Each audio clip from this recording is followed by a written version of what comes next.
दोस्तों नमस्कार। देखिए, एक आम वर्ग का आदमी, एक मध्यम वर्ग का आदमी, एक नॉर्मल कैटेगरी का जो व्यक्ति होता है, जैसे हम और आप हैं, वो अपना पैसा कहाँ जमा करते हैं? बैंक में। थोड़े थोड़े पैसे इकट्ठे करके बटोर कर 5,000 10-20,000 हो जाता है तो ले जा करके बैंक में ये सोच कर जमा कर देते हैं कि हमारा पैसा वहाँ सुरक्षित है। बैंक में पैसा रहेगा तो सुरक्षित रहेगा, सेफ रहेगा, जब ज़रूरत होगी तो निकाल लेंगे। लेकिन बदलते हुए सिनेरियो के साथ, बदलती हुई परिस्थितियों के साथ, बदलते हुए डिजिटल युग के साथ, जैसे साइबर फ्रॉड से रिलेटेड मैटर सामने आ रहे हैं, डिजिटल अरेस्ट से रिलेटेड मैटर सामने आ रहे हैं, क्या सच में हमारा पैसा सेफ है? क्या वास्तव में कोई व्यक्ति ये कह सकता है कि हाँ, बैंक में अगर पैसा है तो वो पैसा वो निकाल ही लेगा, या वो पैसा सेफ है, या जरूरी है कि वो पैसा उसे मिल ही जाएगा? तो ऐसा बिल्कुल भी नहीं है। आप और हमें गलतफहमी के शिकार हैं। जो बैंक के क्लॉज हैं, नॉर्म्स हैं, और जो बैंक के अंदर बैठे हुए भ्रष्टाचारी अधिकारी कर्मचारी हैं, अब उनके द्वारा ही कहीं ना कहीं आपके और हमारे पैसे को गलत तरीके से यूज किया जा रहा है, अपनी पर्सनल चीजों के लिए, अपने पर्सनल फायदे के लिए।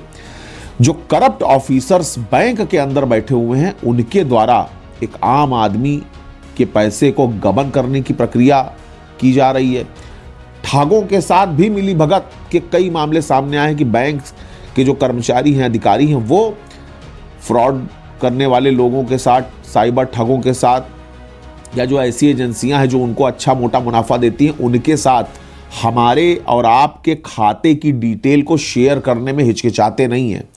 लेज़र निकाला, ले जाकर दे दिया कि भैया इतने इतने लोग हैं इस बैंक में जिनका खाता है, इतने इतने उनके अकाउंट में पैसा है, इन स्कीमों में उन्होंने पैसा लगा रखा है। तभी तो हमारे आपके पास बिना किसी प्रकार की सूचना के, बिना हमारे किसी को इन्वाइट किए, सीधे फ़ोन आता है, हेलो आपने ICICI बैंक से एक ये सुविधा ले रखी है, हेलो फलाने बोल रहे हैं भैया आपने एक वो मारुति स्विफ्ट लोन कराई थी, आपको इतना पैसा और दिया जाएगा, हम फलाने बैंक से बोल रहे हैं। तो आखिर कहाँ से उनके पास ये सारा डाटा और डिटेल आ रही है? फ़ोन आता है कि भैया आपने फलानी इंश्योरेंस ले रखी है, हमारी इंश्योरेंस लीजिए तो हम कम प्रीमियम पे आपको पॉलिसी देंगे। तो आखिर ये डाटा आता कहाँ से है? आज सुबेरे में बैठा था, मैं पेपर पढ़ रहा था, तो एक साथ मेरे सामने इस प्रकार की खबरें आई। अब एक खबर मैं आपको बताऊं कि CBI ने एक गबन के मामले में छापा मारा, 64.82 करोड़ का गबन था। और उसमें था क्या कि जो बैंक है उसमें वन विभाग के नाम से एक फर्जी खाता खोला गया और बराबर उसमें से पैसे का गबन होता जा रहा था। तो इससे जुड़े हुए जो भी लिंक्स CBI को मिले, वहां पर रेड करके CBI ने छापा मार करके और संबंधित व्यक्तियों को हिरासत में भी लिया, और जो लोग भागे हुए उनके खिलाफ कार्रवाई हो रही। लेकिन ये पैसा जो गबन हुआ, वो पैसा आया कहां से? कोई कमा के थोड़ी दे गया था, आखिर है तो उसी चेन का हिस्सा। तो बैंक में फर्जी खाता भी खुला और उस फर्जी खाते में फ्रॉड भी हुआ।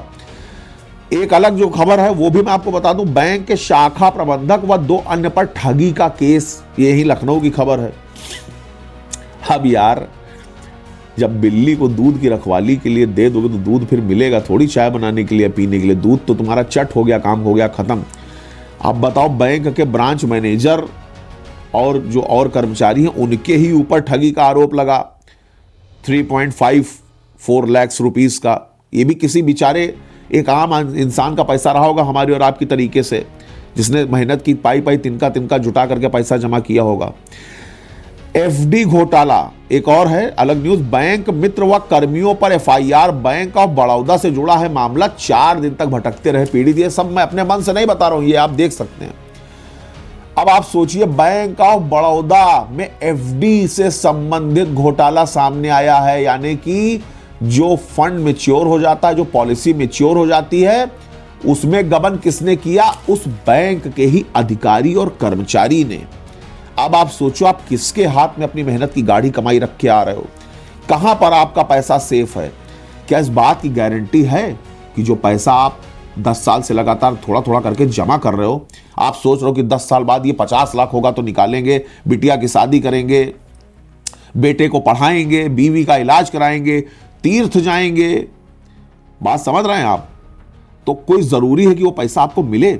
अगर ये परिस्थितियां रही तो मिलेगा घंटा, और आप केवल रोते रहेंगे इसलिए खुद अवेयर रहिए, सजग रहिए, सतर्क रहिए और अपनी हर चीज़ की डिटेल लगातार प्राप्त करने का प्रयास करिए। और ये देखिए कि कहीं कोई क्राइम तो आपके साथ नहीं हो रहा, कहीं कोई फ्रॉड तो नहीं हो रहा, कहीं कोई गबन और कोई ठगी और कोई अपराध तो आपके साथ नहीं हो रहा। इस चीज़ की आवश्यकता है कि आपको खुद अपनी चीज़ों का ध्यान रखना पड़ेगा और खुद अवेयर रहना पड़ेगा। धन्यवाद।